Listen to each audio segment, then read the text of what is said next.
آ گیا امام صاحب کے نکاح پڑھانے کا معاملہ. اب امام صاحب نے نکاح پڑھایا. تم بتاؤ امام صاحب بولے 10,000. امام صاحب بولے 10,000. بس اب ابا کی خوشی کہاں گئی؟ اب نکل گئی سانس. اب ابا کی خوشی کہاں گئی؟ بولے امام صاحب کو دماغ خراب ہے، بلاؤ صدر صاحب کو. کون ہے صدر سیکریٹری؟ 10,000 کہیں چل رہے؟ 10,000 امام صاحب کو. اب صدر صاحب بولے ہاں بھائی امام صاحب کیا بات ہے، تم اپنا بستر باندھو جاؤ، تمہاری ضرورت ہے. جب تک بنواؤ گے بستر تمہارے بچے جاہل رہ جائیں گے. 5,000 6,000 8,000 9,000 مدر مسجد کی امامت کی تنخواہ دو گے تو کوئی اپنے بچوں کو نہیں پڑھائے گا، نہیں پڑھائے گا. پھر کیا ہوگا کہ دینی تعلیم کا نقصان ہو رہا. سب سے زیادہ نقصان کرنے والے وہ صدر سیکریٹری گاؤں کے کمیٹی والے جو مسجدوں میں اماموں کی تنخواہ کم رکھتے، ان سے سب سے بڑا حساب و کتاب. ورنہ قوم کا پیسہ دین کو قیمتی بناؤ، اسلام کو قیمتی بناؤ.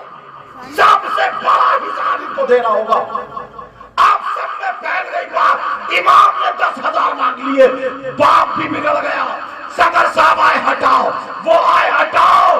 ارے کب تک ہٹاؤ گے؟ اب ان بڈھوں سے پوچھو جو چور کا حق دلوا رہے تھے وہ کہاں گئے؟ جو ڈکیتوں کا حق دلوا رہے تھے وہ کہاں گئے؟ ارے یہ غیر مسلم نہیں، یہ کوئی اور نہیں جو دین اور اسلام کو ڈھا رہے. یہ مسلمان ہے جو دین اور اسلام کے دشمن بنے پڑے ہیں. تم نے اس بات پہ امام کو نکال دیا. یاد رکھو تم نے چوروں کو دے دیے، ڈکیتوں کو دے دیے، حافظ قرآن کو نہیں دیے، عالم کو نہیں دیے. مر جاتے، بلکہ تم تو یہ کرتے 20,000 دیتے. چور کو ہم دے سکتے ہیں، یہ جو نماز پڑھاتا مسجد کا امام ہے تو خدا کی قسم تمہارے یہاں خوشیاں ہی خوشیاں. نعرہ تکبیر، جور سے بولیے نعرہ تکبیر، نعرہ رسالت. بس لگے اعلیٰ حضرت جشن دستار بنی. ایک ہی شادی میں دکھا دیا میں تمہیں، ایک ہی شادی میں. مالدار میں وہ مال جب گاؤں میں مالدار ہوتے ہیں ان کے بچے مدرسوں میں جاتے دیکھا تم نے؟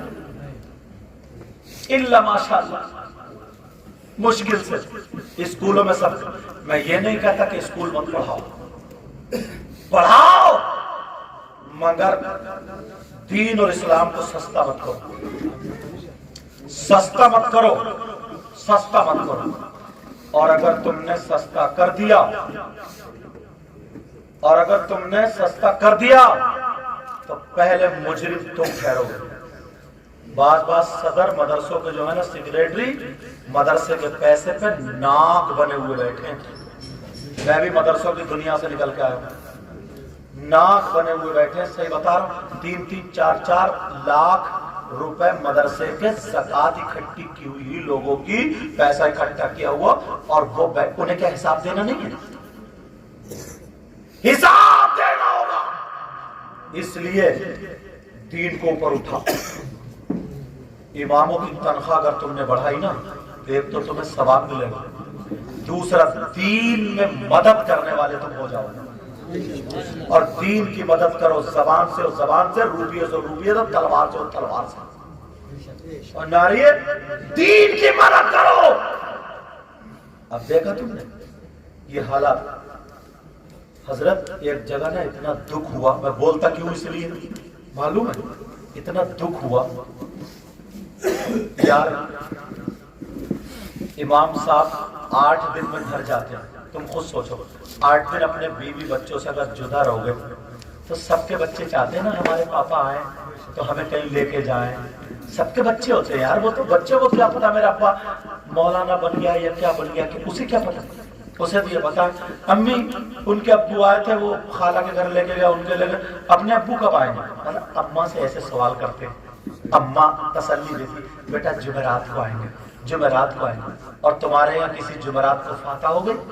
فاتح اگر ہو گئی اور ادھر بیوی کی طبیعت خراب ہے، بچے کی طبیعت خراب، 8 دن سے وہ انتظار کر رہے ہیں بیچارے، 8 دن سے، اگر وہ تمہاری فاتح چھوڑ کے چلا گیا نا تو سب سے بڑا امام کا دشمن یہی مسلمان بن جاتا ہے جس کے یہاں کی فاتح چھوڑ کے گیا، جبکہ اسے ہمدردی کرنا چاہیے۔ فاتحہ امام پہ نہیں ہے، تم پہ ہے، تم کیا مردے ہو؟ امام کو نماز پڑھانی ہے، فاتحہ تم پہ۔ معاف کرنا یار، جب تک یہ ذہنوں سے نہیں نکلے گا نا تب تک ترقی نہیں کرو گے۔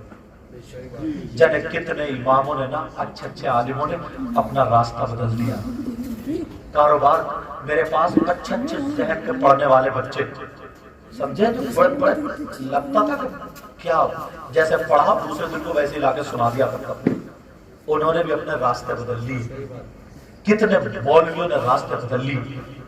اس کے صرف ذمہ دار یہ صدر، سیکریٹری اور گاؤں کے اور نوجوانوں، تم چپٹ جاؤ ان لوگوں کو کہ تمہارے ابا کا پیسہ نہیں ہے، پوری قوم کا پیسہ بڑھاؤ، تنخواہ بڑھاؤ، کم ہوگی وہ سب بھی تم اپنی